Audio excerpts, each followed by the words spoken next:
हिम्मत।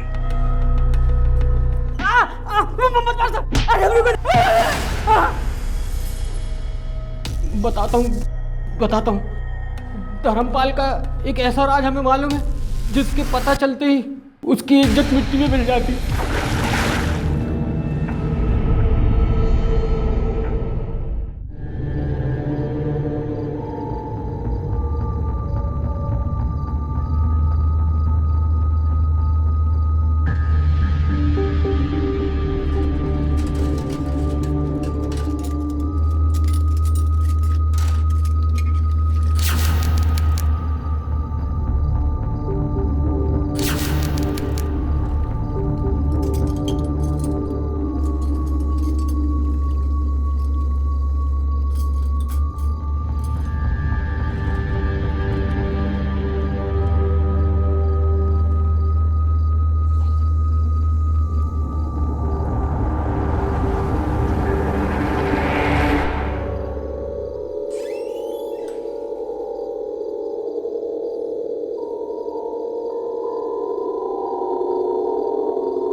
अरविंद,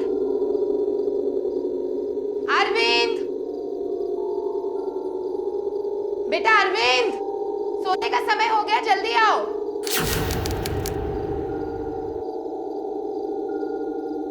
कहाँ चला गया ये लड़का आज?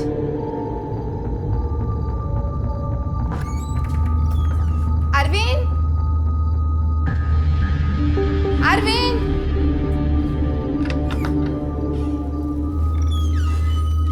अरविंद, कहाँ चला गया? अरविंद, अरे क्या हुआ, क्यों चिल्ला रही हो? हैं? अरे रोज एक आवाज में सोने चला आता है, आज पता नहीं कहाँ गया। अरविंद, अरे यहीं कहीं पे होगा। अरविंद, मैंने सारे कमरे ढूंढ लिए। रुको रुको। अरविंद, बेटा अरविंद, कहाँ चला गया होगा? अरविंद, अरे क्या हुआ, इतनी रात में काहे चिल्ला रहे हो? अरे देखा अरविंद को तूने? अरे हम क्यों भला अरविंद को देखेंगे? अरविंद, चलिए वहां देखते हैं। अरविंद बेटा, अरविंद, अरविंद, अरविंद, परेशान कर दिया इसने। अरविंद, जीजी, जीजी, जीजी, जीजी, जीजी जल्दी आओ। जीजी, क्या हुआ? हवा भारी है इसमें से, क्या हुआ? अब मार ही डालोगी क्या उसे? सुन, अगली बार तुम्हारे बेटे से ऐसी गलती हुई ना तो याद रखना, हमसे भी गलती से तुम्हारा बेटा मारा जाएगा। चल बेटे।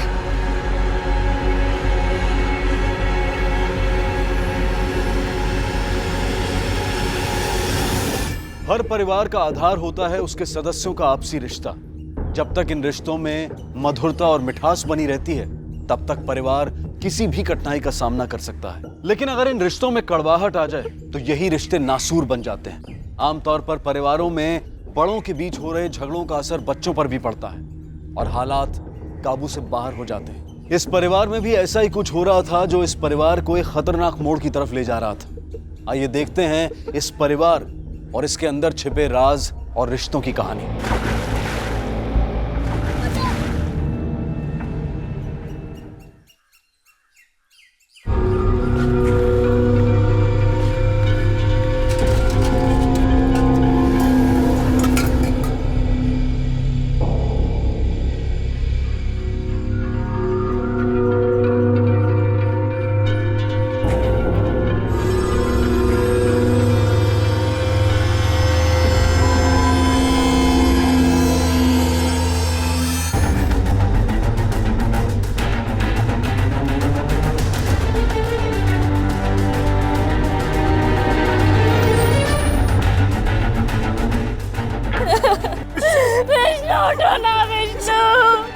हट जाइए प्लीज। चलिए हटिए, हटो हटो।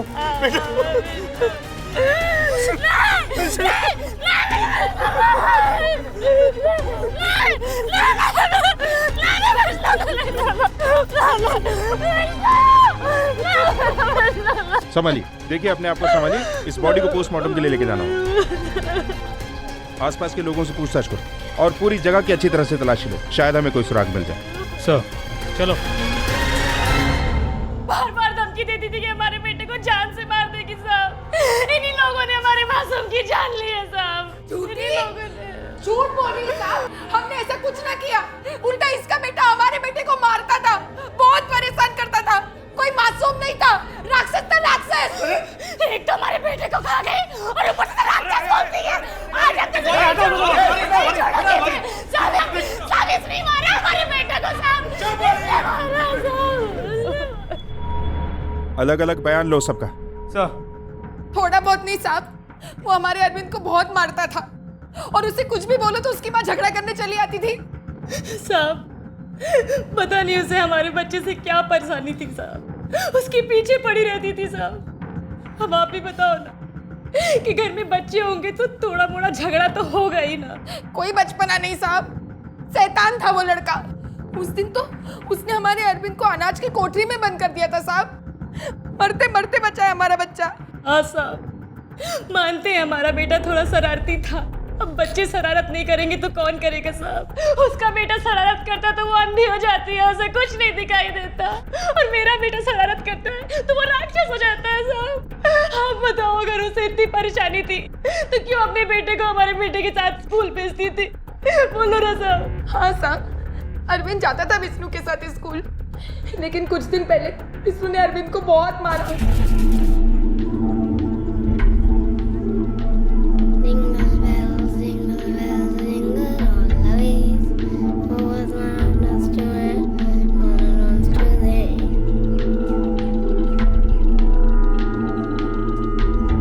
अरे जल्दी चल। क्यों कर रहे हो? मैं अपने पापा से आपकी शिकायत करूंगा। हाँ हाँ कर दियो। पिछले बार का हुआ नहीं और गुंडे की तरह लड़ाई कर रहे हैं। गुंडा? अरे तेरा बेटा गुंडागर्दी करता है, ऊंट के जैसा लंबा हो गया लेकिन छोटे से बच्चे पे धौंस जमाता है। इतनी हिम्मत है तो अपने बराबर वालों के साथ जाके लड़े ना। बकवास मत कर समझी, अपने आप को देख और अपने बच्चे को देख, उसके बाद मुझसे कुछ कहने तू आना। अपने आप को देख। आप हमारे बेटे को सारे के देखिए, सारा घर का खर्चा हमारा पर ही चला रहा है। कौन आगे नहीं चलाइए, मेरा गला कोई कह दिया। हम कुछ नहीं बात नहीं सुनी, हम कुछ छोड़ा नहीं, बोल रहे हैं। अरे आप ज्यादा मत बोलो, मेरी से बहुत हो गया, बहुत सुन लिया हमने आपकी। क्या समझती है आपको? चलो गाड़ी। चलो चलो। सिर्फ नाम के बड़े भाई हो तुम। अरे ताला क्यों पड़ जाता है तुम्हारे मुंह पे अपने भाई के सामने? उसने तो अपने बच्चे को गुंडा बना ही दिया है। इतनी सी उम्र में हमें घर से बाहर निकालने की बात करता है। अरे हमारा भी तो बराबर का अधिकार है इस घर पे। मैं कह देती हूँ, अगली बार अगर उसने मेरे अरविंद पे हाथ उठाया ना तो अच्छा नहीं होगा। अरे अच्छा बाबा पहले शांत हो जाओ, बात करता हूँ उनसे। हैं शांत हो जाओ। जीजी सा कम करो। जीजी विष्णु ने बहुत मारा है, इसे बहुत चोट लगी है। मैं दवाई लगा देती हूँ उसे, और कुछ खाया भी नहीं इसने। ए, ज्यादा प्यार दिखाने की जरूरत नहीं है। नौकरानी है, नौकरानी बन के रहे। माँ बनने की कोशिश मत कर, समझी? चल जा रसोई में अपना काम कर, जा। मेरा बच्चा, रो मत। कहाँ लगी तुझे? अरे चल, मैं तुझे दवा लगा देती हूँ, चल। तब से हमने उसे स्कूल जल्दी भेजना शुरू कर दिया। कितनी जल्दी? 1 घंटा पहले साहब आज वो स्कूल जल्दी निकल गया था। कितना जल्दी? करीबन साहब रोज से आधा घंटा पहले। देखिए हमने बॉडी को पोस्टमार्टम के लिए भेज दिया। ये एक्सीडेंट है तो ठीक है, लेकिन अगर कोई और इसके लिए जिम्मेदार है तो वो हमारे हाथों से बचेगा। आप लोग जा सकते हैं।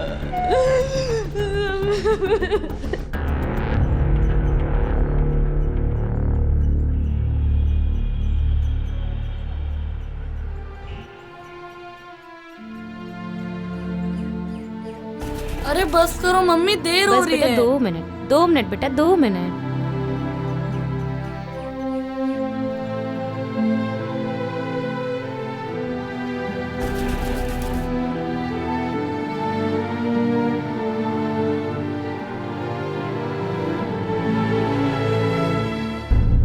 ये जो लड़का मर गया विष्णु, उसके बारे में क्या जानते हो? हाँ साहब, यहीं से वो रोज स्कूल जाया करता था अपने भाई के साथ में। हाँ, उसका बड़ा वाला भाई विष्णु जो था ना, उसको चाहे परेशान करता था। ऐसा लगता था भाई नहीं कसाई है वो कई बार क्या है उसके कपड़े उतार कर पेड़ों पर लटका दिया करता था और छड़ी से मारते हुए स्कूल ले आया करता था। और ये हम सब गाँव के लोग देखते थे, लेकिन आपस का मामला था इसलिए कुछ बोल नहीं सकते थे। अच्छा, आज सुबह तुमने उन दोनों या दोनों में से किसी एक को भी स्कूल जाते हुए देखा है? नहीं साहब, आज तो हमने नहीं देखा साहब। ठीक है तुम जाओ, चलो।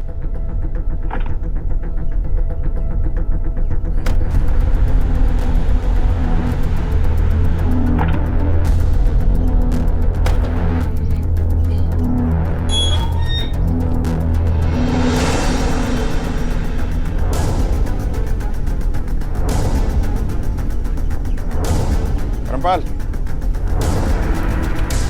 साहब हमें अरविंद से बात करनी। अभी? हाँ अभी। साहब कल बात नहीं हो सकती? कल नहीं, अभी करनी है। हमें लगता है कि उसने विष्णु को स्कूल जाते हुए देखा है। साहब उसके भाई की मौत हुई है, घबराया हुआ है। अभी वो बच्चा है ना। हमें मत सिखा, हमें पता है बच्चों से किस माहौल में और कैसे बात की जाती है। ठीक है साहब। बेटा अरविंद, आज सुबह आपने विष्णु को स्कूल जाते हुए देखा था?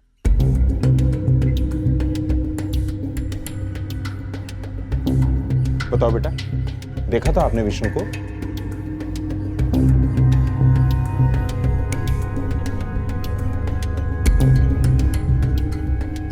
अच्छा बेटा, ये बताओ कि आज आपने पूरा दिन क्या किया? मैं सुबह जब स्कूल जा रहा था तो मेरा पेट दुखने लगा और मैं आधे रास्ते से ही घर आ गया और सो गया।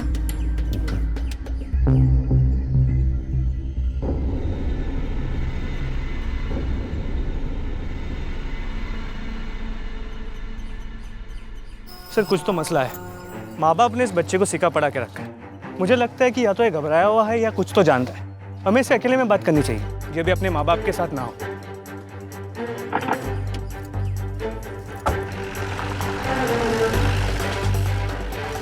देखो, दोनों भाई रहते एक ही घर में हैं लेकिन अलग अलग। ये तो हमें पता है कि इन दोनों के बीच में लड़ाई थी।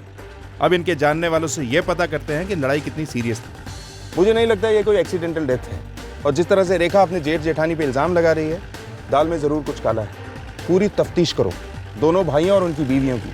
कहीं ऐसा ना हो कि आपसी रंजिश में निशाना एक मासूम बच्चा बन जाए।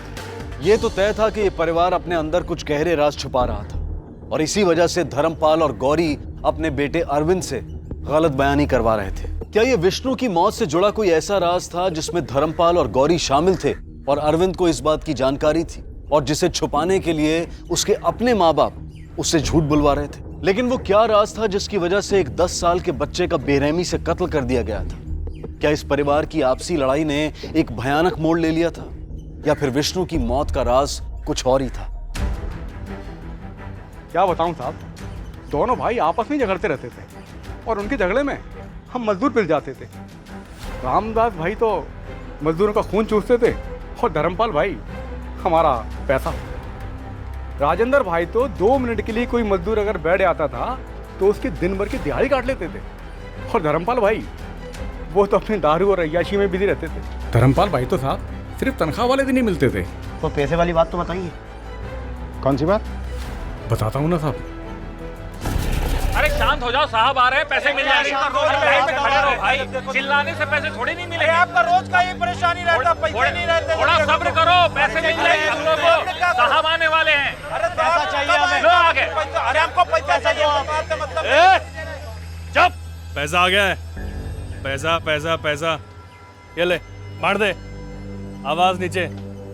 चलो एक एक करके आओ। चेतन पटेल, अंगूठा लगाओ।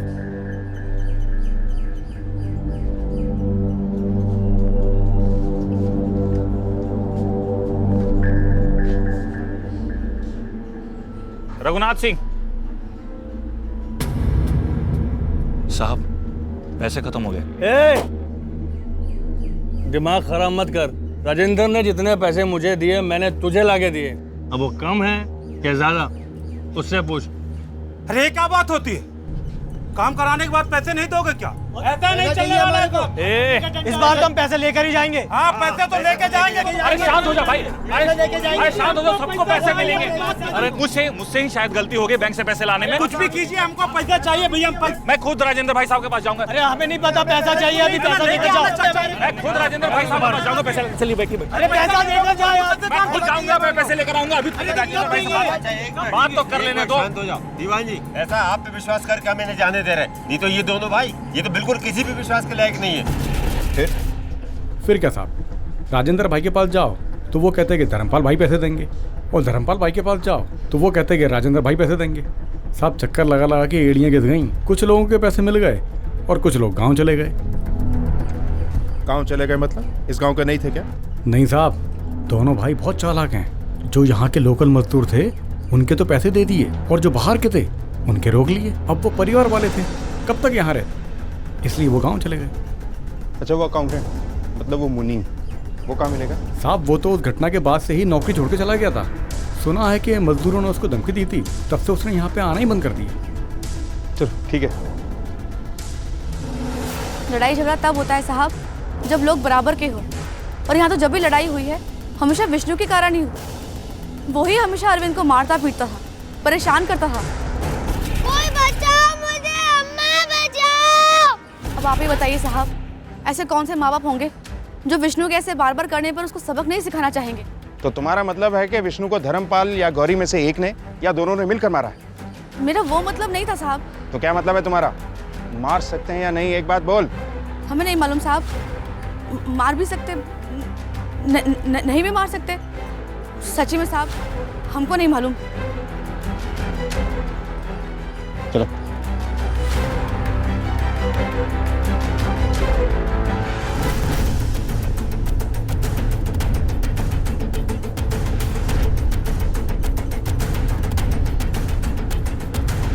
उस दिन किसी ने इन दोनों बच्चों को कुएं के आसपास नहीं देखा। जिस तरह की दुश्मनी थी दोनों भाइयों के बीच में, साफ जाहिर है कि इस दुश्मनी की जड़ पैसा थी। लेकिन ये समझ में नहीं आ रहा कि इस दुश्मनी का विष्णु की मौत से क्या लेना देना। एक काम करो, दोनों भाइयों के फाइनेंशियल रिकॉर्ड चेक करवाओ। Yes sir. और जब तक ये डिटेल्स आती हैं हम लोग चलकर इन भाइयों से पूछताछ करते हैं। Right sir. मुझे तो बर्बाद कर दिया मेरे बड़े भाई ने, पैसों की चोरी की, मेरे मजदूरों के सामने मेरी नाक कटवा दी। मेरे सारे अच्छे मजदूर मेरा काम छोड़कर चले गए और मेरे बेटे को भी मार डाला। ये तो अच्छा हुआ साहब कि हमारी जमीन जायदाद का बंटवारा हो गया। इस जंजाल से मेरी जान छूटी। आपको एक बात बताऊंगा साहब, आप विश्वास नहीं करेंगे। अरे सुन राजेंद्र, सुन, देख तुम्हारा बेटा तो मर चुका है। अब जो तुम्हारी जायदाद में हिस्सा है उसे तो हमारे बेटे के नाम पे कर दे, हैं? वैसे भी तेरे मरने के बाद वो सारी जायदाद हमारे बेटे के नाम पर हो जाएगी, समझा? अब बताइए, कोई अपने सगे भाई से ऐसी बात कहता है? और जब वो ये बात मुझसे कह रहा था, उसका बेटा तो वहां खड़ा होकर मुस्कुरा रहा था, और मेरा बेटा?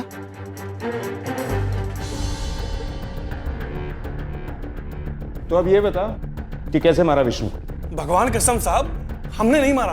अच्छा, तो तूने नहीं मारा, फिर किसने मारा? तेरी बीवी ने या तेरे बेटे ने? नहीं साहब, साहब हम में से किसी को कुछ नहीं मालूम। सच बोल रहे मारना मत साहब, मारना मत साहब, हम सच बोल रहे हैं। नहीं बेटा, तू घबरा मत, बाबा को कुछ नहीं होगा। साहब आप ही सोचिए, वो हमारा भतीजा था और हम अपने भतीजे को काहे मारेंगे? क्योंकि तुम दोनों भाई कम और दुश्मन ज्यादा थे। नहीं साहब, वो तो बस क्या, हमें सब पता है। तूने उन पैसों में भी घपलत किया है जो राजेंद्र तुझे खेतों में काम कराने के लिए देता था। नहीं साहब, ये सच नहीं है साहब, वो हमको बदनाम कर रहा है। खुद उसने पैसे कम दिए, अब इल्जाम हम पे डाल रहा है। साहब आपको गलत फहमी हुई साहब। गलत फहमी? पुलिस को? सर एक काम करते हैं, इसे लॉकअप में डाल देते हैं, फिर इसकी ये गलत फहमी दूर हो जाएगी कि पुलिस को गलत फहमी है। माँ कसम साहब, हम कुछ नहीं जानते, हमने कुछ नहीं किया। कान खोल के सुन ले, हमें सब पता चल जाता है कि कब किसने क्या किया है। जा यहाँ से अब।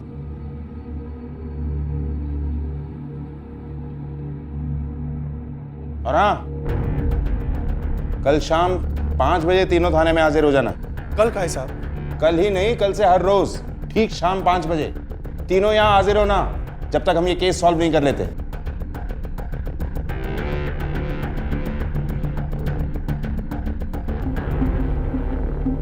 सर इस लड़के की मौत पानी में डूबने से नहीं हुई, क्योंकि इसके लंग्स में पानी बहुत कम था। इसका दाहिना कंधा टूटा हुआ है और इसके सर पर किसी भारी चीज से चोट पहुंचाई गई है, जिसकी वजह से इसकी मौत हो गई। बाद में इसे पानी में डुबा दिया गया है। डॉक्टर साहब, क्या ऐसा हो सकता है वो चोट जो इसके सर पे लगी, जिसकी वजह से इसकी मौत हुई, वो कुएं की किसी दीवार से टकराने से या पानी के नीचे किसी पत्थर से टकराने से लगी है? नहीं, अगर इसका शरीर कुएं की किसी दीवार से टकराया होता तो इसके शरीर पर कहीं ना कहीं खरोच का निशान होता, लेकिन इसके पूरे शरीर पर कहीं भी कोई खरोच का निशान नहीं। और पानी के अंदर ये किसी चीज से इतनी जोर से टकराए, ये पॉसिबल नहीं है, क्योंकि पानी ऑलरेडी उसकी स्पीड को तोड़ देगा। वो तो इसके सर पर किसी भारी चीज से चोट पहुंची है जिसकी वजह से इसकी मौत हुई है।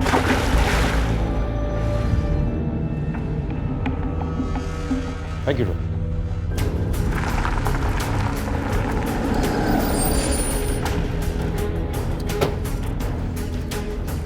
पीठ पर चोट, कुछ अजीब बात। इसका मतलब है किसी ने बच्चे को मारकर कुएं में फेंका हो। सर हो सकता है कि अरविंद ने होते हुए देखा था, इसीलिए वो इतना घबराया हुआ था। 5:30 बज गए। ये धर्मपाल अपने बच्चों को लेकर नहीं आया? सर हवलदार को भेज के बुलवा लेता हूँ। हेलो, क्या? ठीक है, गाड़ी निकालो। सर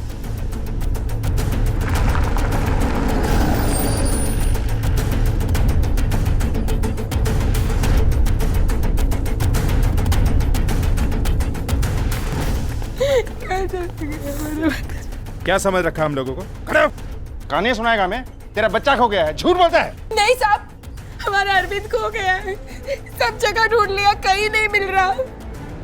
बोल, कहाँ छुपा के रखा अपने बेटे को? बोल। माँ कसम साहब, हम सच बोल रहे हैं साहब, हमको कुछ नहीं मालूम। साहब हम अपने बेटे को क्यों छुपाएंगे? क्योंकि उसने ऐसा कुछ देख लिया था जिसका ताल्लुक विष्णु की मौत से था, और तुम लोग हमसे वो छुपा रहे हो। नहीं साहब, ये सच नहीं है साहब, हम सच बोल रहे हैं। हमारा बेटा सच में खो गया साहब, मेहरबानी करके हमारा ढूंढ दीजिए। हाँ साहब, हमारे अरविंद को ढूंढ दीजिए, आपकी बहुत मेहरबानी होगी।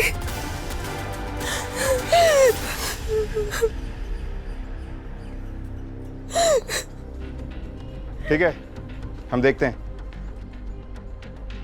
ये सविता से जानकारी हासिल करो, शायद इसे कुछ पता है। मैं उधर देखता हूँ। सर आप जरा यहाँ आएंगे? सच में साहब, हमें कुछ नहीं पता साहब, हम तो वैसे भी दूर रहते हैं।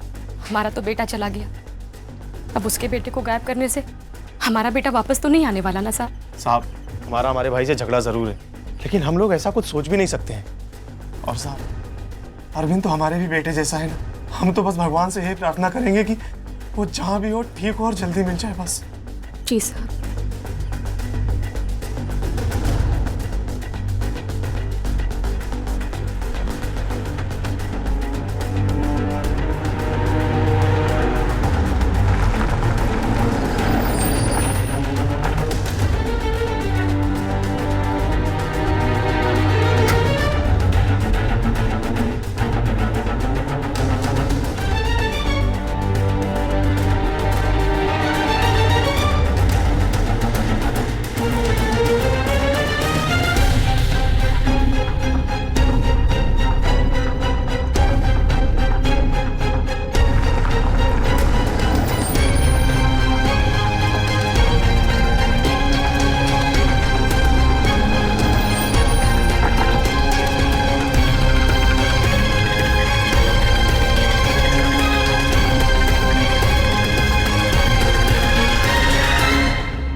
ये खबर तो पक्की है कि कल के दिन फिरौती के लिए कोई किडनैपिंग नहीं हुई थी, क्योंकि अब तक फिरौती के लिए कोई कॉल नहीं आया और हमारे खबरियों के पास भी किसी बच्चे की किडनैपिंग की कोई न्यूज़ नहीं है। इसका मतलब है कि अरविंद अगवा तो हुआ है, लेकिन फिरौती के लिए नहीं, दुश्मनी के चलते, या फिर मारा गया। तो क्या राजेंद्र?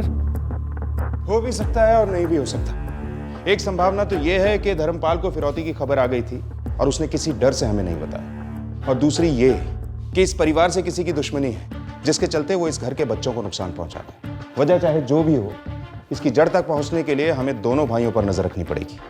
क्या अरविंद के गायब होने के पीछे उसके दिल में दफन वो राज था जो उसने पुलिस के सामने नहीं खोला था?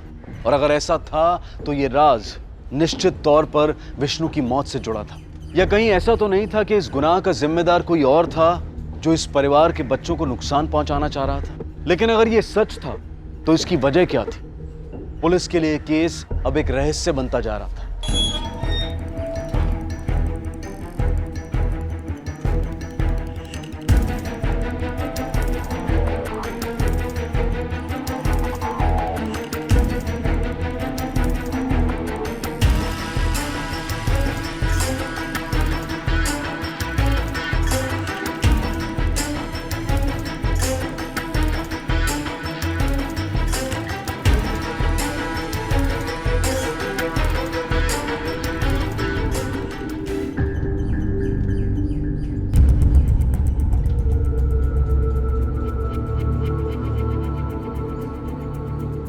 तुम दोनों उस पर नजर रखो।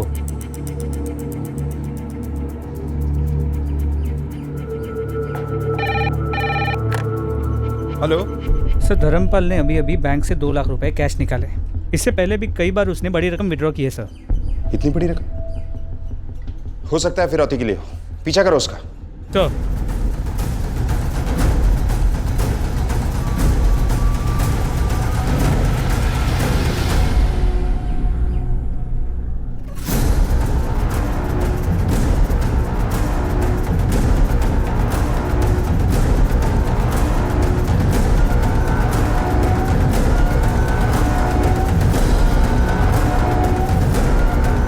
अरे वो देखो, वो रहा।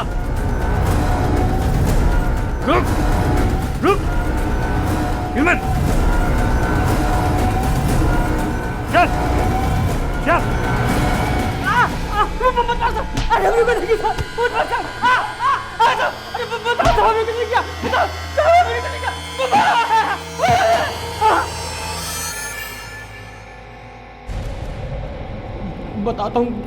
बताता हूँ।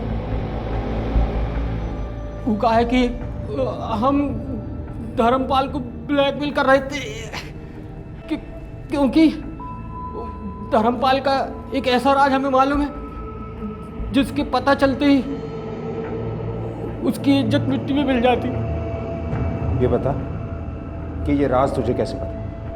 जल्दी बता। ये देखो, ये है अपना घर।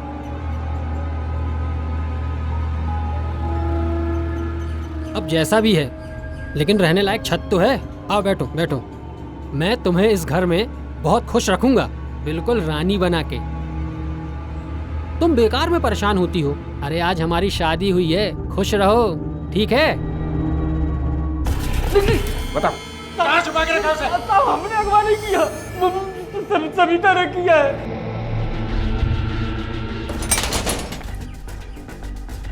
ढूंढो।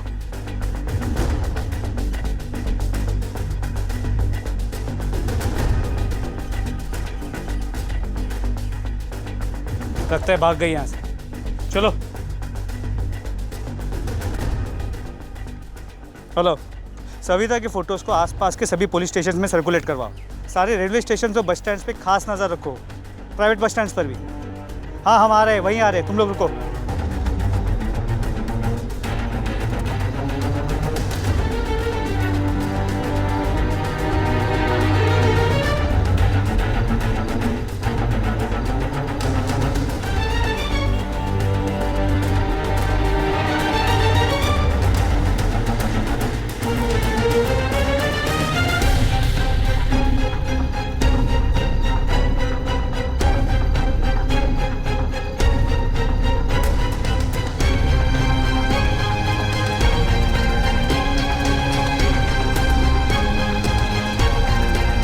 किसे देखा है?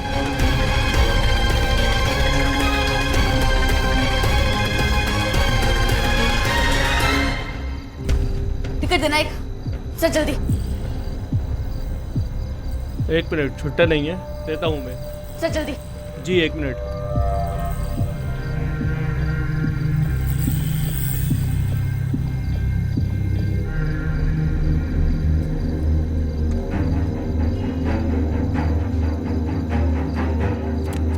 रुक रुक,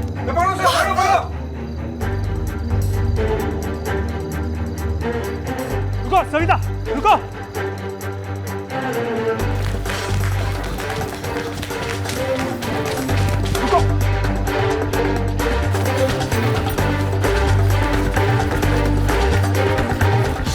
सुमिता, जब तुम वापस ना हो ना, यही इंतजार करना, कहीं जाना मत। मैं आती हूँ वापस अभी, है ना? यही रुकना।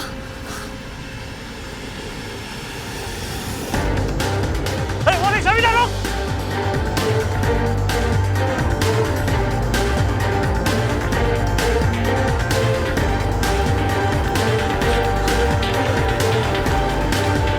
रुक रुक रुक। बता ना। ये कहानी शुरू हुई थी, मुझे काम पे रख लो साहब, बड़ी मेहरबानी होगी। मेरे घर खाने को भी नहीं है। बस अब आप ही का सहारा है। मैंने काम ढूंढने की कोशिश करी पर कहीं कोई काम नहीं मिला। सोचा आप लोग तो मेरे अपने हो, आप तो साथ दोगे ना, इसलिए यहाँ चली आई।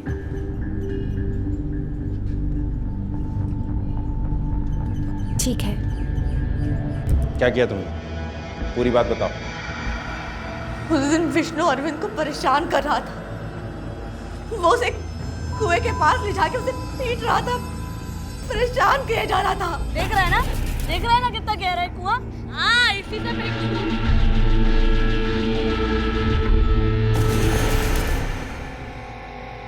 क्यों मारा तुमने विष्णु? राक्षस था साहब, राक्षस। और उसकी माँ कुछ नहीं करती थी। नाम की माँ थी ना साहब, उसकी माँ तो मैं थी, मैं उसकी माँ थी। हाँ साहब, मैं ही अरविंद की माँ हूँ।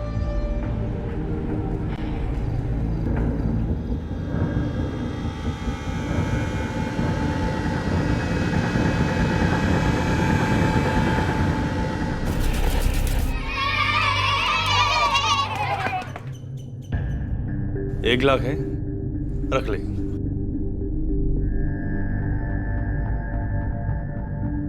सविता, 1 लाख बहुत होते हैं।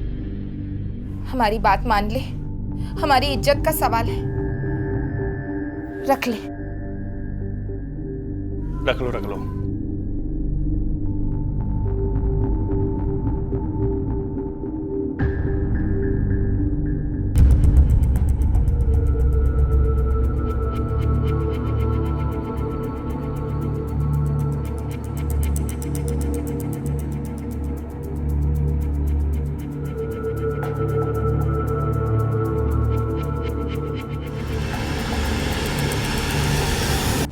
हमने 9 महीने साहब, 9 महीने उसे अपने पेट में रखा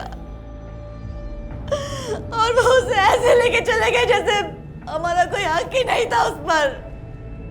जी भर के देखने भी नहीं दिया हमें। जब तुम वापस उस घर में काम करने गई तो ये क्यों नहीं बताया कि तुम्हारी शादी हो चुकी है? मदन ने कहा था। अरविंद के जन्म के बाद जब मैं मदन से मिली तो सब कुछ जानते हुए भी उसने मुझे अपनाया, मुझे शादी करी। ये देखो, ये है अपना घर।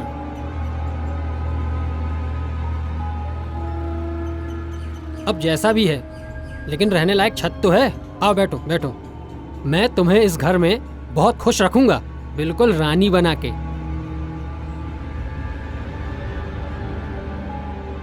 अरे तुम तो बेकार ही परेशान होती रहती हो, इतनी चिंता क्या करती हो?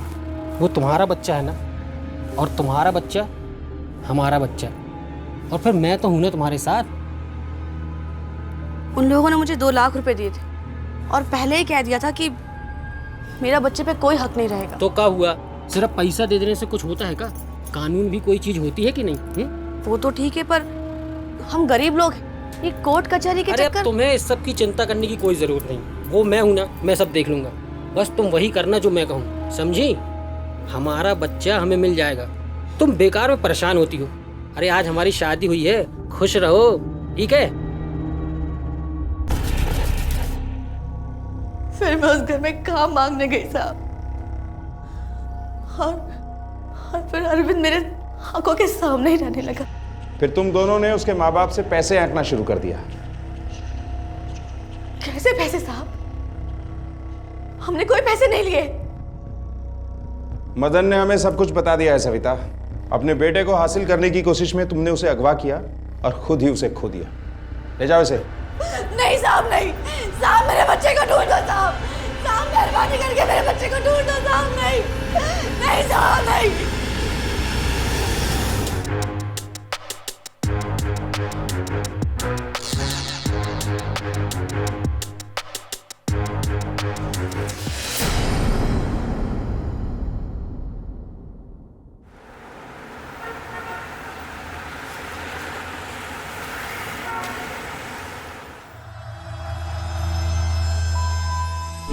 फिर रुक साले।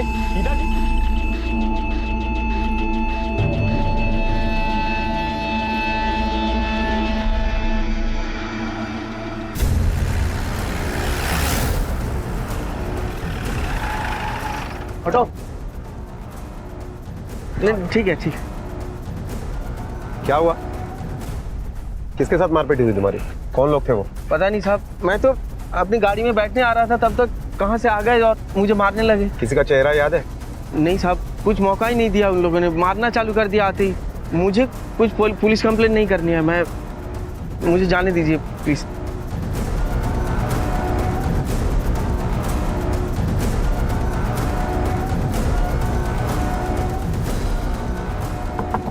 नीचे करो। ये कार्ड आपका है? जी मेरा है।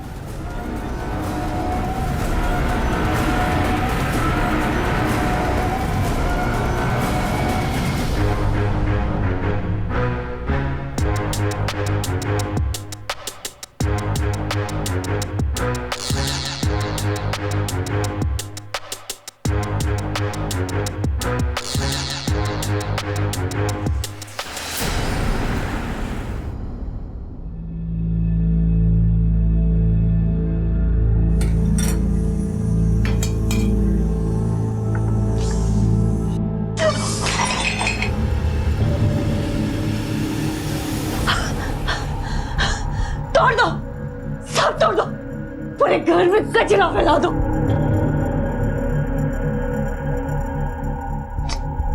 ताई, दे मुझे मैं करती हूँ, नहीं तो तू काम के लिए लेट हो जाएगी। चुप। अच्छा चल ठीक है। जब तक तो रहती है इस घर में, पूरे घर का तमाशा बना के रख दिया। एक काम ढंग से नहीं होता इन लोगों से। हाँ, एक काम ढंग से नहीं होता। आई पागल हो गई मैं, पागल बना दिया। आई पागल बना दिया। शांत हो। तू कहाँ जाने की जल्दी में? हाँ, पैरों में घुंघरू बांधने में देर हो रही है, कमर मटकाने से फुर्सत नहीं है। हाँ, न खुद का ध्यान है न घर का ध्यान है। आई, कमर मटकाने के लिए नहीं, स्टार बनने के लिए देर हो जाएगी। अच्छा सुन, मैंने घर का सारा काम कर दिया है और तेरे लिए खाना भी बना कर रखा है, ठीक है? तू प्रीतिला सांग ती तुला दे, ठीक है? हाँ, और खाने से पहले ये दवाई ले लेना, मैं यहाँ रख रही हूँ, याद से ले लेना, ठीक है ना? मुझे ऑफिस के लिए लेट हो रहा है, मैं तुझसे शाम में मिलती हूँ। जब देखो हवा की तरह आती जाती रहती, न किसी चीज का ध्यान है न खुद का ध्यान है। अरे इतनी चिंता मत कर, मैं तुझसे शाम में मिलती हूँ, ठीक है? तू अपना ख्याल रख।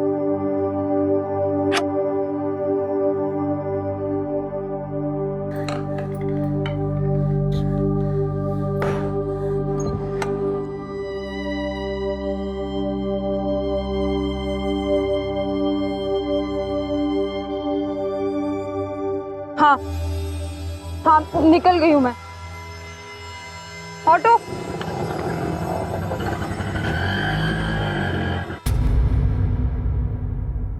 नीचे उतर, इधर आओ। तुम लोग को मना किया था ना इधर आने के लिए, तुम लोग अपने मोहल्ले में क्यों नहीं खेलते हो? चलो भागो यहाँ से।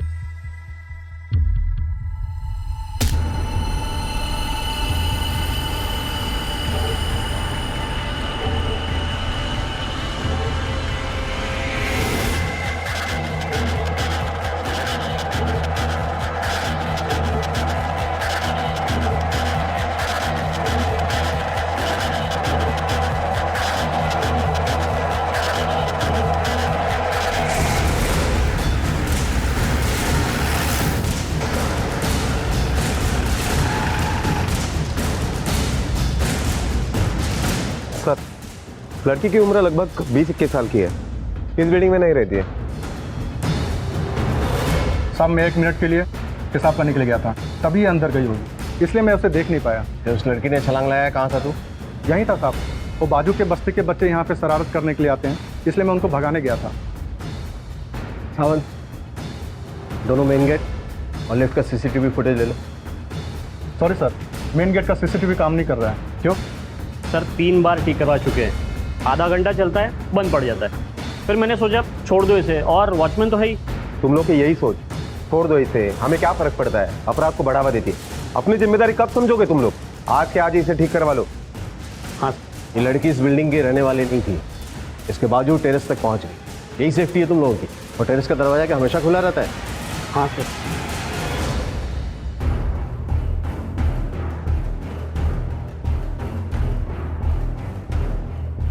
सर यहाँ पर इतनी सारी बिल्डिंग्स होने के बावजूद भी यही बिल्डिंग क्यों चुनी? सावन, अगर इस लड़की ने ये बिल्डिंग सुसाइड करने के लिए ऐसे ही रैंडमली सेलेक्ट किया, कुछ तो मिलना चाहिए उसका। पर्स, मोबाइल, हमें कुछ भी नहीं मिला। सर ऐसा भी हो सकता है कि वो लड़की यहीं कहीं एरिया में रहती हो और जानबूझकर वो मोबाइल और पर्स साथ में नहीं लाई ताकि उसकी पहचान छुपी रहे।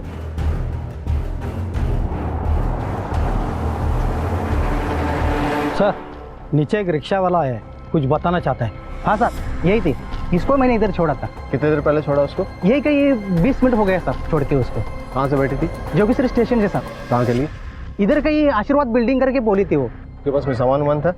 Mobile, purse? सामान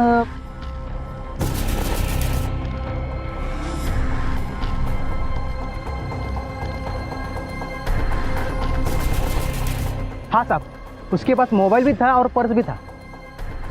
सर इसका मतलब वो इसी बिल्डिंग में आना चाहती थी, ऐसे ही रैंडमली छुपकर नहीं घुसी थी वो यहाँ पर। सावध, पूरे चांसेस है कि इसने सुसाइड नहीं किया। वो यहाँ किसी से मिलने के लिए आई तो वही उसे टेरेस पर लेकर गया था। उसे पता था कि टेरेस का दरवाजा खुला है। धक्का देने के बाद उसका पर्स और मोबाइल लेके भाग गया होगा ताकि उसकी पहचान ना हो सके। वो इसी बिल्डिंग में है। एक काम करो, हर फ्लैट में जाओ, सबसे पूछो किससे मिलने के लिए आई।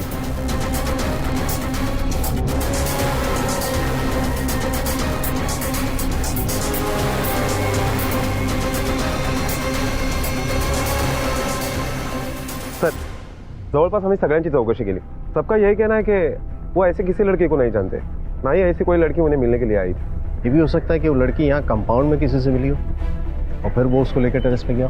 सर अगर कंपाउंड में वो लड़की किसी से मिली है तो टेरेस पे जाने के लिए जरूर लिफ्ट का इस्तेमाल किया होगा। हमें लिफ्ट के सीसीटीवी फुटेज में वो इंसान दिख सकता है। करेक्ट सर, मैं 4 बिल्डिंग आगे 20वें माले पे रहता हूँ। कुछ देर पहले मैं अपनी गैलरी में खड़ा था तो मैंने देखा कि किसी ने एक लड़की को धक्का मार के छत से नीचे गिराया सर। अब धक्का मारने वाला लड़का था या लड़की, इतनी दूर से समझ नहीं पाया सर मैं। ये तो कंफर्म हो गया, सुसाइड ही मर्डर है।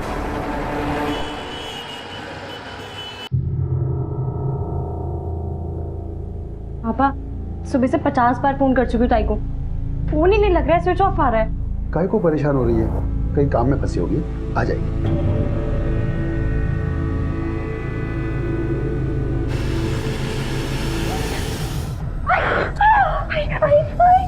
आई उठ, चल चल चल आई।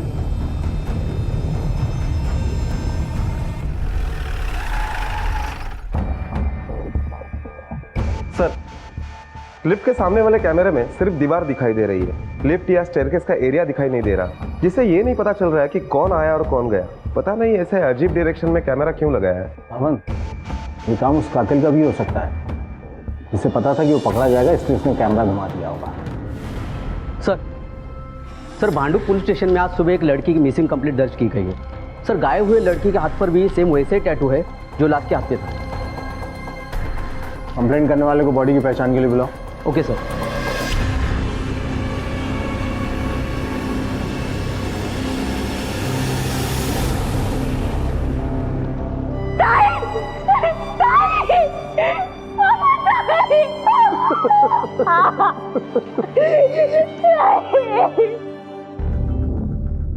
साहब, पूनम की रात को पैदा हुई थी मेरी बेटी। बोले तो पूनम की चांद की जैसी गोरी खूबसूरत, तभी तो हम नाम भी पूनम भी रखे थे। उजाला थी मेरे घर का साहब, अब देखो अंधेरा करके चली गई साहब। क्या करती थी आपकी बेटी? पढ़ रही थी? अब सर सेकंड ईयर में थी, घर की जिम्मेदारी की वजह से आर्ट्स ली थी, बाद में काम पे भी जाना होता था और घर का खर्चा बिर्चा सब वही चलाती थी। क्यों, तुम कुछ काम नहीं करते? सब 2 साल से बहुत कोशिश किया लेकिन कहीं नौकरी नहीं मिली। 2 साल पहले एक मिल में काम करता था।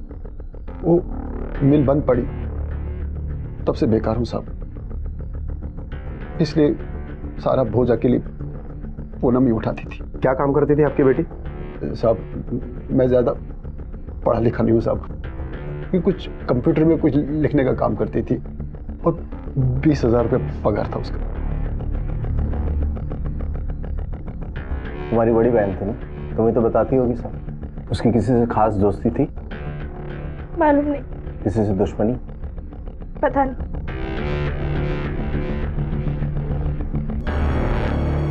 ये दरवाजा क्यों बंद रहता है?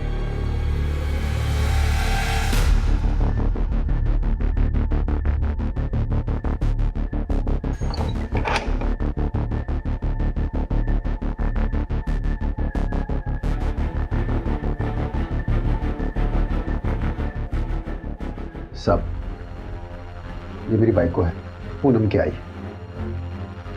दिमाग से थोड़ा हिली है, बहुत साल से ऐसी है।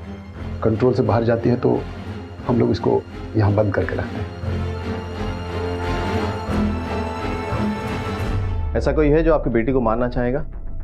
उसका कोई बॉयफ्रेंड या? ये सब फालतू काम के लिए उसके पास टाइम किधर को था। घर की जिम्मेदारी, पढ़ाई, फिर नौकरी, इन सब से तो फुर्सत नहीं मिलती थी उसको। आशीर्वाद बिल्डिंग किससे मिलने गई होगी? नहीं मालूम साहब, वो ज्यादा बताती नहीं थी और हम लोग भी ज्यादा उसको टोकते नहीं थे साहब। तुम्हें तो पता होगा। मालूम नहीं। क्या मालूम नहीं? मालूम नहीं ताई थी तेरी। बहनें तो एक दूसरे का दुख सुख जानती है, जब भी मुंह खोलती है मालूम नहीं मालूम नहीं। ऐसे क्यों चिल्ला रहे हैं उस पर? सिर्फ आपने ही नहीं, उसने भी अपनी बहन खोई है। या तो ये कुछ नहीं जानते या बहुत कुछ जानते हैं जो नहीं बता रहे। तुम्हें किसी भी एंगल से पूनम के बाप को देखकर ये लगा इसे कोई काम नहीं मिल सकता। हट्टा कट्टा आदमी अपनी बेटी की कमाई पर जिंदा है। कुछ तो गड़बड़ है साथ में। पता नहीं पूनम ने अपनी सारी जिम्मेदारियां खुद उठाई थी या कोई मजबूरी।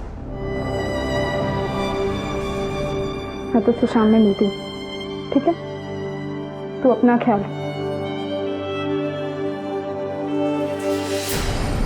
सर, पूनम के मोबाइल का लास्ट लोकेशन जोगेश्वरी आ रहा है, जहां उसका फोन ऑफ हुआ था। कातिल ने उसका मर्डर करने के बाद उसका फोन स्विच ऑफ किया और कहीं फेंक दिया।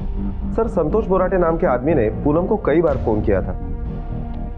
हालांकि जिस दिन कत्ल हुआ उस दिन भी सुबह 9 बजे के करीब उसका ही सबसे आखिरी कॉल था पूनम के मोबाइल पर। ये उसका बॉयफ्रेंड भी हो सकता है।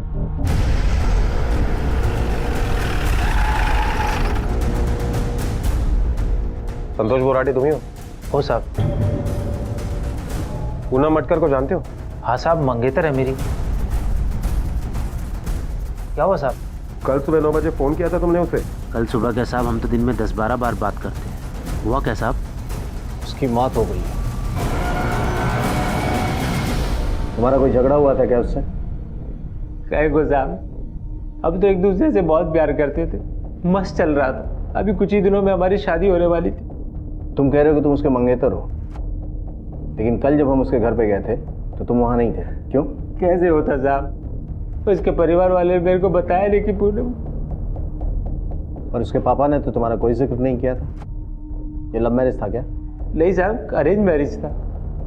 कुछ टाइम पहले तो हमारा रिश्ता ही हुआ था। पूनम इसको थोड़ा आगे बढ़ा रही थी, उसको अपनी पढ़ाई पूरी करनी थी और उसके परिवार वालों से मेरी ना ज़्यादा बात होती थी ना ज़्यादा मिलना जुलना। कल सुबह कहाँ थे? साहब, बलाड में मेरा कजिन रहता है, उसके पास था।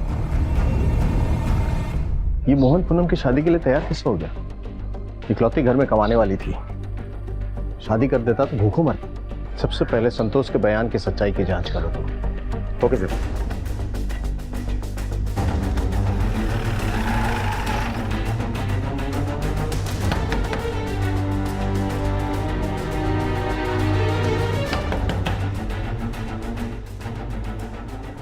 हमारे साथ होंगे?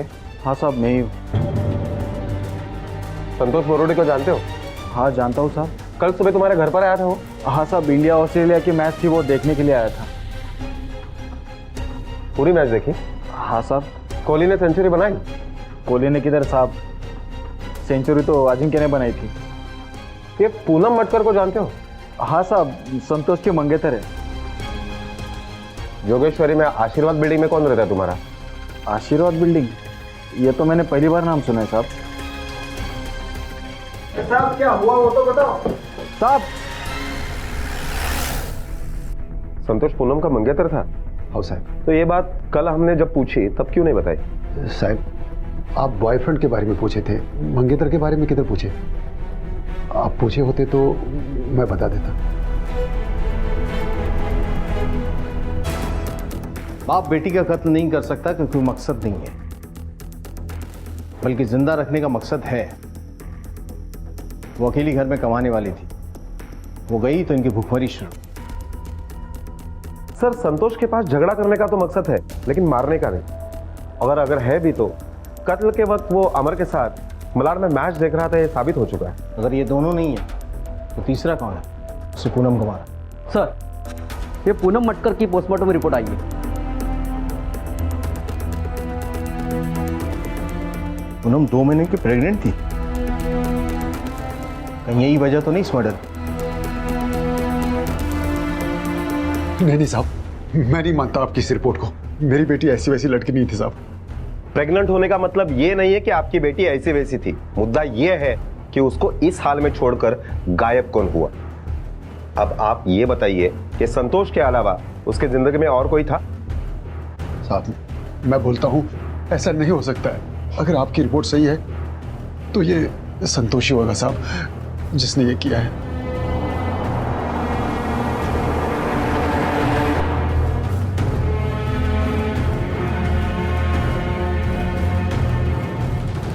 साहब, हम एक दूसरे से प्यार करते थे। वो मेरे लिए टाइम पास नहीं थी, मेरे को उसके साथ शादी मनाने का था।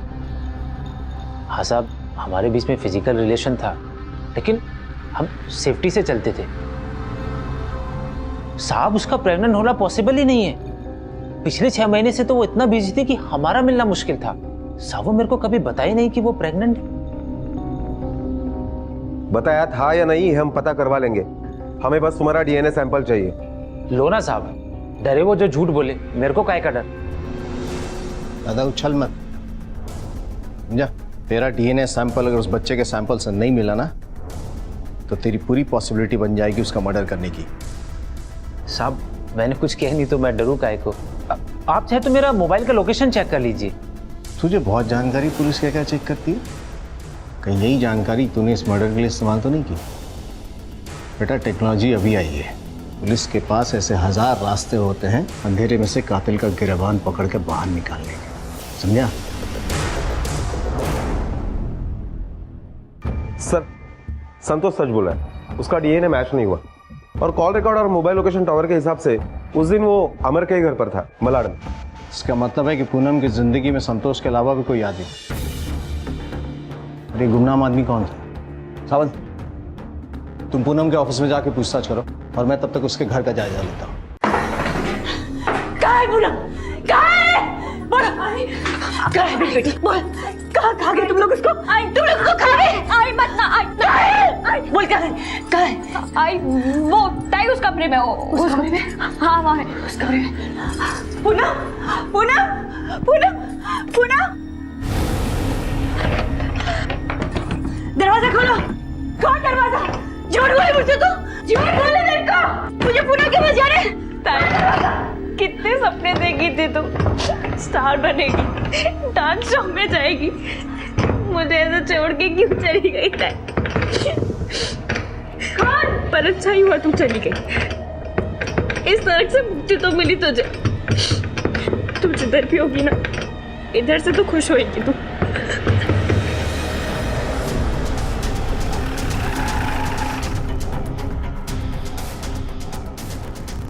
सर, इसी बिल्डिंग पे चौथे माले। सर, पूनम तो इधर ही काम करती थी, लेकिन वो किसी ज़्यादा घुलती मिलती नहीं थी। लंच के बाद निकल जाती थी। अच्छा, कभी पूनम को किसी लड़के के साथ आते जाते हुए देखा है? नहीं सर। साहब, उसे डांस का बहुत शौक था, बड़े बड़े सपने थे। उसे डांस रियलिटी शो में जाने का था, बड़ा स्टार बनने का था। कहीं भी फालतू टाइम पास नहीं करती थी, इधर से निकलकर सीधे डांस एकेडमी ही जाती थी। उसकी डांस एकेडमी कहाँ पर है?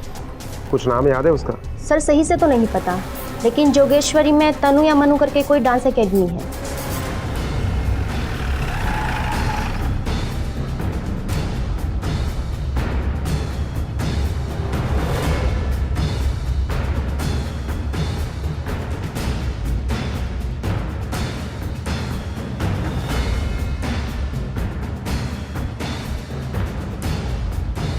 सर, ये डांस क्लास बिल्कुल आशीर्वाद सोसाइटी के सामने ही है। Okay sir.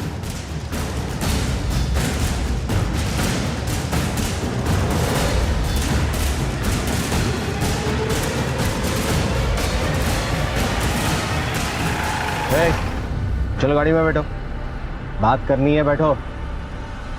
चलो बैठो। चलो।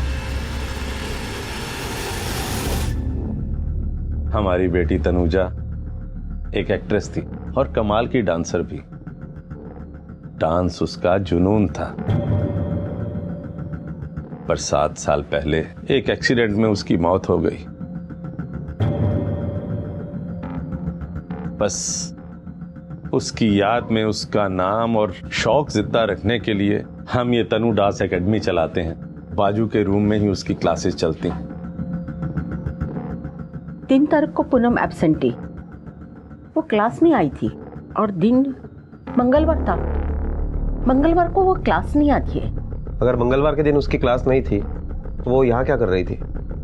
पता नहीं सर, हमने सुना था कि सामने की बिल्डिंग से किसी लड़की ने कूदकर सुसाइड कर लिया है। अब वो पूनम थी ये मालूम नहीं था।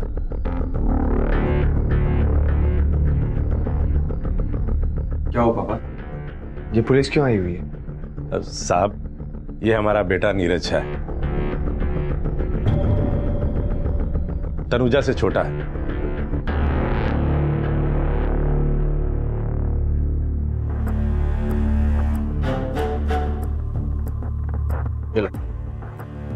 लो पियो पियो।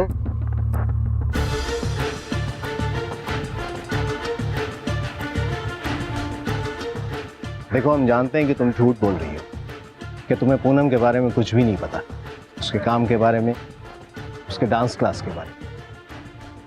हम ये भी जानते हैं कि तुम अपने बाबा के डर से कुछ नहीं बोल रही। क्या तुम नहीं चाहती कि पूनम को इंसाफ मिले, उसके कातिल को सजा मिले? अरे वो अकेली नहीं थी, एक और जिंदगी पल रही थी उसके अंदर। एक नहीं 2 कत्ल हुए हैं। क्या तुम अब भी पूनम और उस नन्ही सी जान को इंसाफ नहीं दिलाना चाहती? सर, पक्का नहीं मालूम, पिताई का बॉस ही ना उस बच्चे का बाप होगा।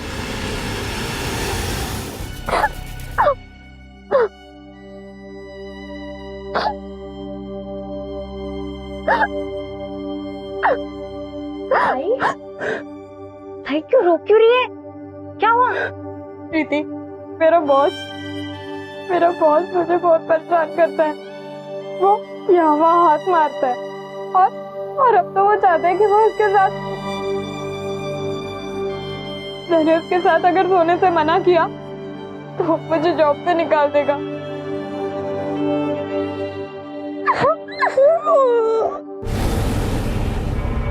ताई तो काम पे जा रही है। ताई, तूने तो कहा था कि तेरा वो बॉस जो है वो नहीं, वो प्रॉब्लम सॉल्व हो गई। ताई बोलती थी, पर मुझे लगता है कुछ ठीक नहीं हुआ था। ताई के सपने भी जैसे टूट से गए थे। ताई के बॉस ने उनसे जबरदस्ती की होगी और ताई ने भी मजबूरी में।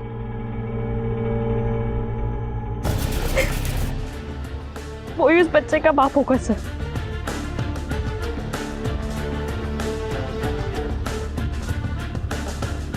एक्सक्यूज मी, क्या आप भी यहाँ डांस सीखने आती है? नहीं जी, मैं यहाँ पे डांस सिखाती हूँ। आपसे एक बात पूछनी थी। क्या? क्या पूनम नाम की लड़की यहाँ पर डांस सीखने आती थी? उसका कोई बॉयफ्रेंड, मतलब किसी के साथ अफेयर था? बॉयफ्रेंड और अफेयर का तो मुझे पता नहीं। हाँ, लेकिन ओनर का जो बेटा था नीरज, उसके साथ उनकी काफी बातें होती थी और जब भी हम जाते थे उनके पास वो चुप हो जाते थे, साथ में ही आते जाते थे। ओके, थैंक यू, आप जा सकती हैं। सब आपको जिसने जो कुछ भी बताया सब झूठ बताया साहब। सर, मैं क्यों किसी 2 टके के एम्प्लॉय के साथ अफेयर करूंगा? सर, इज्जतदार शादीशुदा आदमी हूं मैं। वो मेरी डांस एकेडमी की स्टूडेंट से ज्यादा मेरे लिए और कुछ नहीं थी। झूठ बोल रही है उसकी बहन। मेरे यहाँ इतने लोग काम करते हैं, आप चाहे तो किसी से पूछ सकते हैं। Sir, neat and clean image का आदमी हूं मैं। एक लड़का लड़की का भी दोस्त नहीं हो सकता क्या? साहब, आपको गलत फहमी। ये फिल्मी डायलॉग बंद कर और सच बोल दे। वरना हम तुझे बताएंगे कि लड़का और लड़की क्या क्या हो सकते हैं। साहब मैं सच कह रहा हूँ, हाँ मैं उसे पसंद करता था, लेकिन उस तरीके से नहीं। वो बहुत मेहनती, फोकस थी, अपने परिवार को पाल रही। वो मुझसे अपने दुख दर्द शेयर जरूर करती थी, लेकिन किसी के आने पर वो चुप हो जाती, क्योंकि वो किसी को अपने दुखड़े सुनाना नहीं चाहती थी। दुख बांटने के लिए कहाँ जाता था उसके साथ? कहीं नहीं जाता था साहब, उसे पैसों की बहुत तंगी थी, एक एक रुपया जोड़ती थी। बस उसे स्टेशन से डांस क्लास और डांस क्लास से स्टेशन छोड़ने जाता था, वो भी तब जब मुझे उस तरफ कोई काम होता था। स्पेशली मैं आज तक कभी उसके लिए नहीं गया। तो mister neat and clean image, अगर आप बेकसूर हैं तो डीएनए सैंपल देने में आपको कोई दिक्कत नहीं होनी चाहिए। हमें तुम्हारा डीएनए सैंपल चाहिए, फिर पता चलेगा कि तूने उसके साथ कितने दुख बांटे हैं। Okay sir. ठीक है सर। पुलिस की एक और कोशिश नाकाम रही। हरीश और नीरज दोनों की ही डीएनए रिपोर्ट नेगेटिव आई थी। दोनों की तहकीकात से यह भी साफ हो गया कि कत्ल के समय हरीश अपने ऑफिस में था और नीरज डांस क्लास में। वही डांस क्लास जो कत्ल की जगह से कुछ ही कदम की दूरी पर थी। पूनम के रिश्ते नीरज, हरीश, संतोष इन सभी के साथ संदेह के साए में थे। एक उमस थी इन रिश्तों में, और उसी उमस की घुटन को परखने के लिए पुलिस ने एक बार फिर पूनम के घर से शुरुआत की, इस उम्मीद में कि शायद कहीं कुछ हाथ लग जाए। अब जरा आएंगे सर। एक तो हमने अपनी बेटी खोई है, वो जख्म हम भूले नहीं, और आप लोग अगर हम लोग को परेशान करते हैं, कुछ तो हमारा ख्याल करो। आपके लिए अपने दुख का प्रचार करना ज्यादा जरूरी है, आपकी बेटी की कातिल को सजा दिलवाना? साहब मैं गरीब आदमी हूँ और पुलिस के सामने क्या बोल सकता हूँ, लेकिन सच तो यह है कि मैंने अपनी बेटी खोई और आपको अपना कातिल नहीं मिल रहा है, लेकिन परेशानी तो हमको हो रही है ना साहब।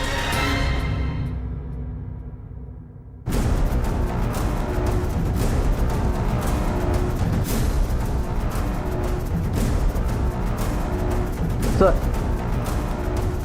ये कार्ड मिला है। सर मैंने पहले भी ऐसे कार्ड देखा था, वो आशीर्वाद बिल्डिंग के पास एक आदमी के साथ मारपीट हुई थी। सर उसने अपने सवालों का ठीक तरह से जवाब नहीं दिया था, और उसने ये भी कहा था कि मुझे पुलिस कंप्लेंट नहीं करवानी। मंसूर एक काम करो, उस आदमी का नाम और एड्रेस ढूंढो। Okay sir.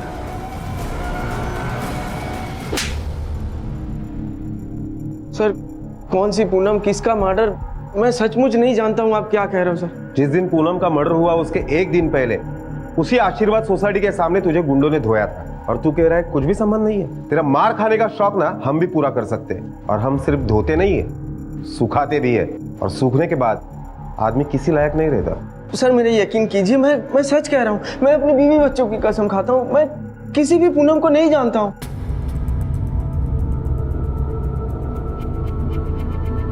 ये पूनम है, अब बोल, कभी नहीं देखा इसे?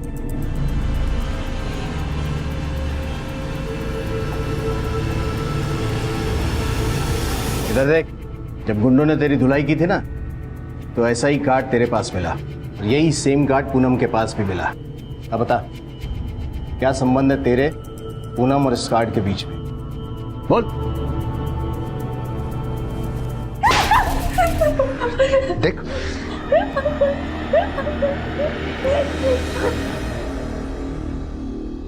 सर, तहकीकात से पता चला है कि जिस बिल्डिंग से पूनम को टेरेस से फेंक दिया था, उस बिल्डिंग में श्याम चौधरी का भी एक फ्लैट है।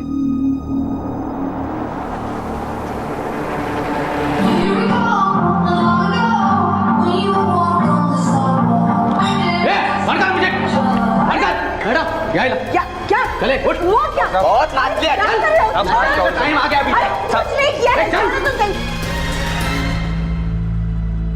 मैंने पूनम को नहीं मारा सर।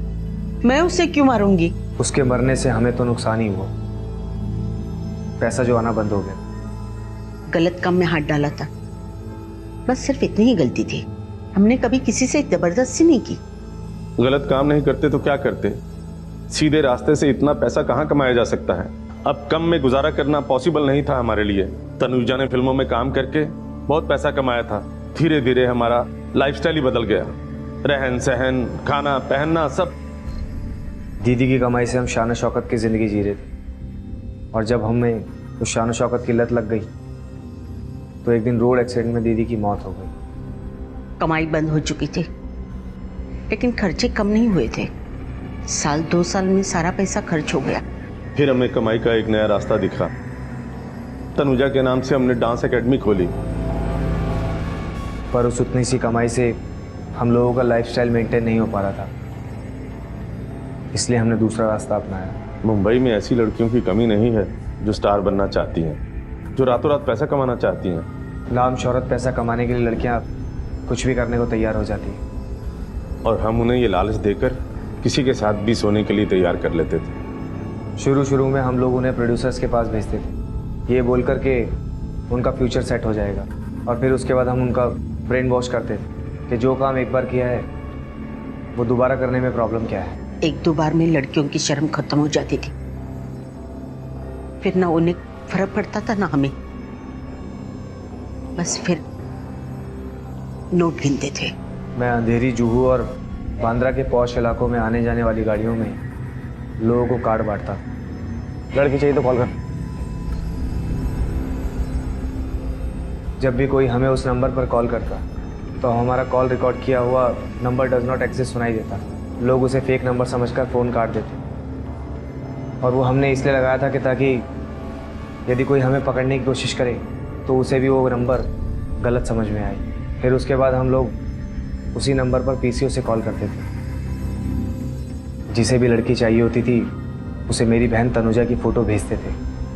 हीरोइन की फ़ोटो देखकर सबकी लाट टपकती थी, कोई देखने नहीं जाता था कि वो जिंदा है या मर गई। हम लोग आशीर्वाद के फ्लैट पर उन लोगों को बुलाते थे।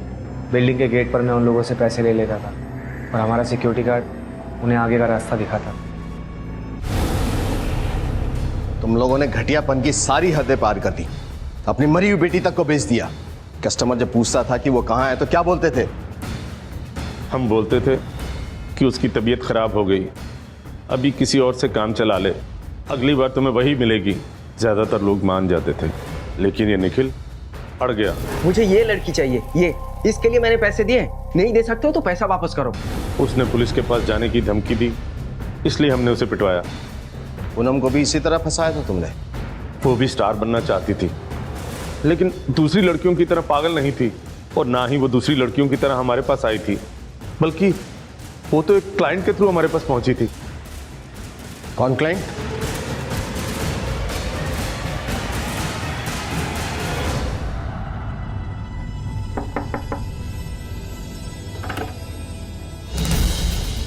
क्या हुआ साहब? क्या अरे साहब क्या हुआ साहब? मैं अरे मैंने क्या किया साहब? मैंने कुछ नहीं किया साहब, मैंने कुछ नहीं किया। मैं काय को अपनी बेटी को मारेगा साहब? तेरे जैसे घटिया आदमी से तो बातचीत होनी ही नहीं चाहिए, सीधा फैसला होना चाहिए। किसी भी बच्चे के लिए तेरे जैसे बाप होने से तो अच्छा है कि वो अनाथ हो। अपनी बेटी का सौदा किया तूने, उसके बाद बाजार में बिठा दिया लोगों के नोचने के लिए, और अब अपनी छोटी बेटी को बेचना चाहता है। क्या करता साहब? घर में खाने को रोटी नहीं, जेब में फूटी कौड़ी नहीं। पूनम काम पे लग गई तो 2 महीना ठीक से गया था, और फिर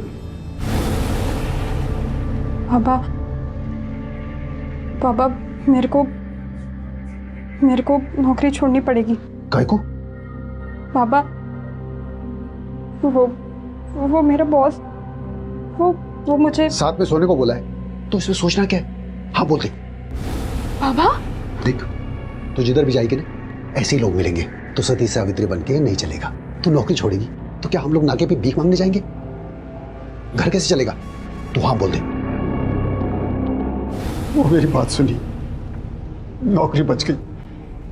कुछ दिन सब ठीक चला साहब। फिर एक दिन अंधेरी में मैं खड़ा था तो मेरे को एक कार्ड मिला। लड़की चाहिए तो फोन कर।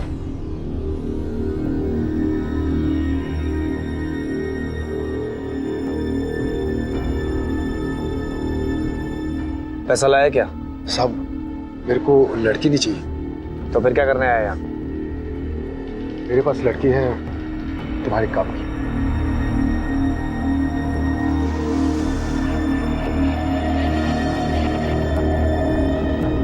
प्रीति, तुझे पता है बाबा ने मेरे लिए डांस क्लास ढूंढी है।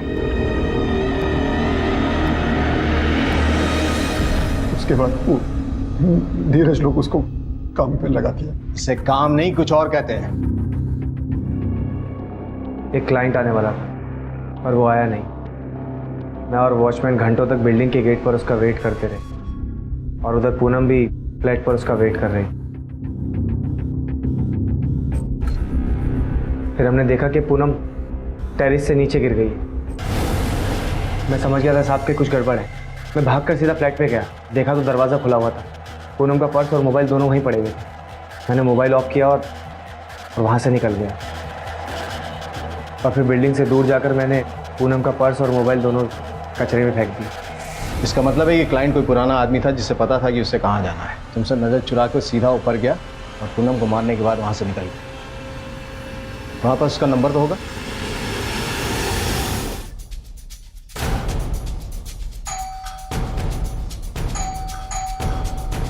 सावंत,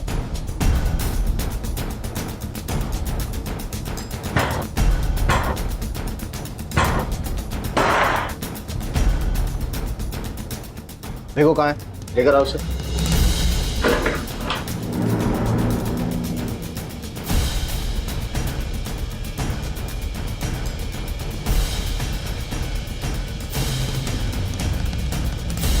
सर,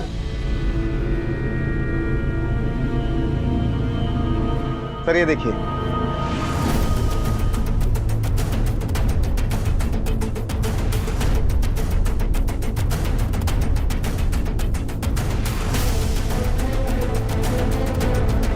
संतोष,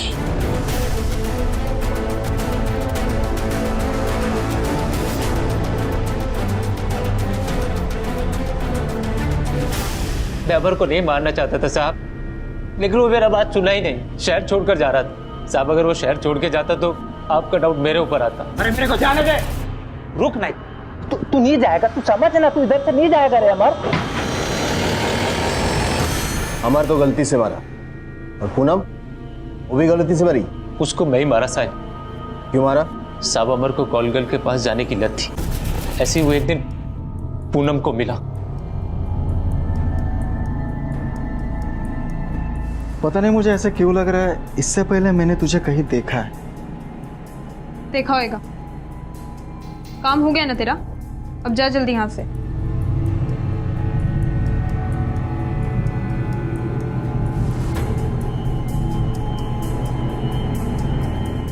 वो अमर से कभी मिली नहीं साहब, इसलिए उसको पहचानी नहीं। लेकिन मैंने अमर को अपने फोन से उसका फोटो दिखाया।